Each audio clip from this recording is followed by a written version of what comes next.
The ExxonMobil Torrance Refinery exploded in February.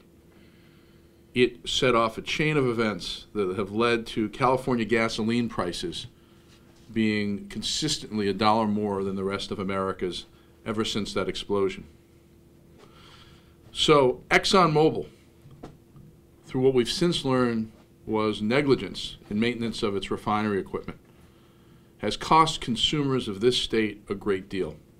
Every consumer in California who drives has paid $225 more for their gasoline since February than they should have, because ExxonMobil allowed a refinery that controls 20% of the Southern California gasoline supply to go offline.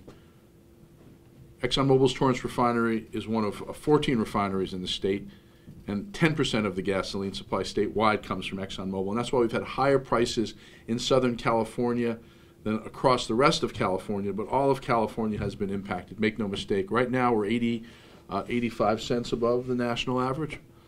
And in LA, in many parts of LA, we're well over $1. During the spring, Southern California is paying $1.50 more for their gasoline than the rest of America. What we've since learned about this refinery and Exxon's handling of it is that Exxon was unable to maintain the refinery safely and to maintain it running continuously. And if Exxon cannot keep gasoline flowing and keep the neighbors and the workers safe, then it deserves to leave the state. We say good riddance to Exxon. But if Exxon's going to exit this state, we need to make certain that the company following in its footsteps does things a little bit better, a little bit more safely. And we also need to make certain that Exxon isn't allowed to avoid accountability for what was clearly negligent maintenance of its equipment over a period of many years at that refinery.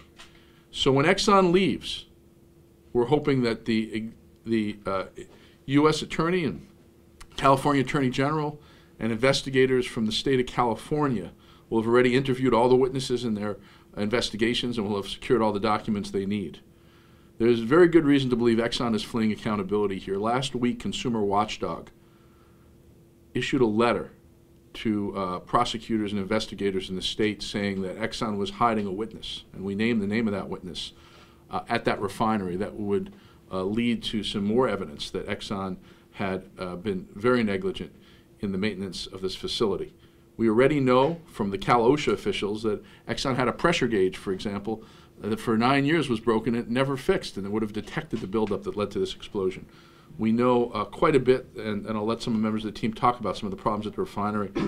But what this one witness has to say, I think, is really important, because according to our understanding, Exxon knew the day before the explosion that it had to stop running the unit that exploded. It could have averted this explosion.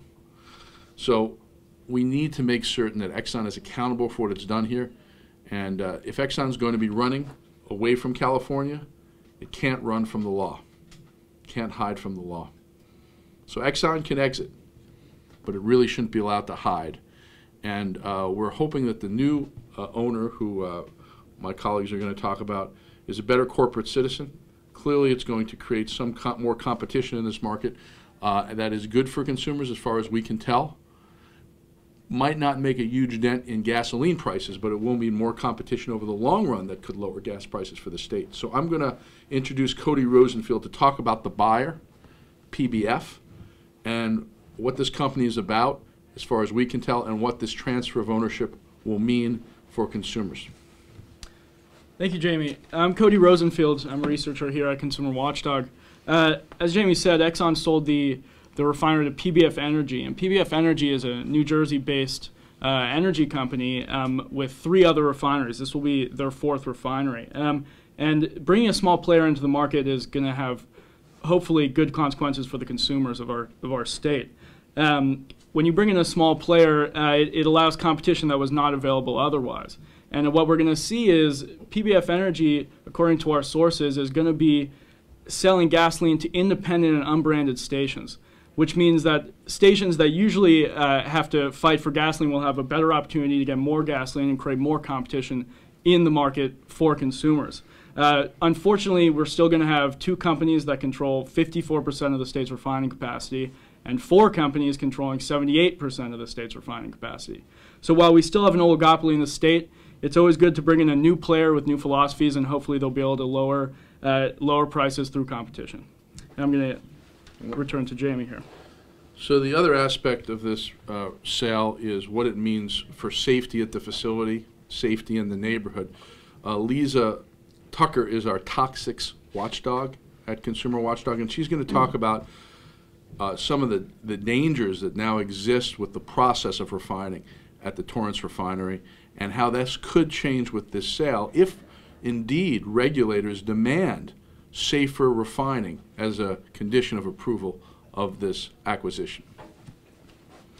Hi, I'm Lisa Tucker. I'm a consumer advocate here at ConsumerWatchdog.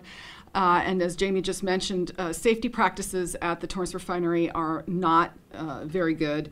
On September 8th, they had a leak of something called hydrofluoric acid. They didn't report it properly or alert anyone quickly. It's a very, very dangerous substance that's used as a catalyst to boost the octane in gasoline. And it should be discontinued. The Torrance facility is one of only 2 left in the entire state that uses hydrofluoric acid as a catalyst. Other refineries in the state use sulfuric acid, which is not a whole lot better. These are very, very dangerous substances, and if the store of that hydrofluoric acid had exploded because of the accident on February 18th, we could have seen another Bhopal in Torrance. And our strong request is that regulators, investigators, whoever is all over the causes of that February 18 accident needs to understand that it was a close call. It could have been much worse. And as a condition of this sale, we demand that that refinery be forced to upgrade its facility, to have Exxon pay for that and hand it over to the new owner. With a chemical that can be used that will be a lot safer.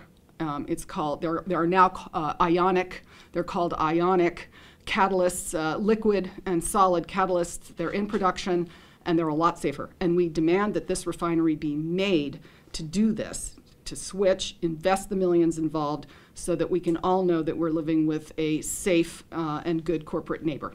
Thanks. So, we'll take any questions. I'm going to open up the line and see if anyone in the room has a question. Lines are unmuted. Does anyone have a question? Jamie, this is Tom Perulian with KABC Talk Radio 790. Yes, Tom. This company, PBF Energy, they've of the 3 refineries that they own. One of them recently came into their stable. They picked up an ExxonMobil property out of near New Orleans, Louisiana, in Chalmette, Louisiana, which is basically right across the Mississippi River from New Orleans. We understand that, like Torrance, Chalmette is an aging refinery. So we're wondering if Exxon could be either getting out of the refining business or spinning off older, less reliable refineries potentially in need of extensive repair. Well, Exxon has proven in Torrance it certainly doesn't want to repair refineries. I mean, the OSHA report about the deficiencies at ExxonMobil Torrance and the fine that was levied, the $500,000 fine levied by OSHA against ExxonMobil, shows that this company has very little interest in fixing infrastructure. And unfortunately, in California, if you let refineries break in a system with very, very low inventories, it usually translates to very big profits. It's not just ExxonMobil Torrance. I mean, we have a refinery in the state of California that's more than 100 years old up north.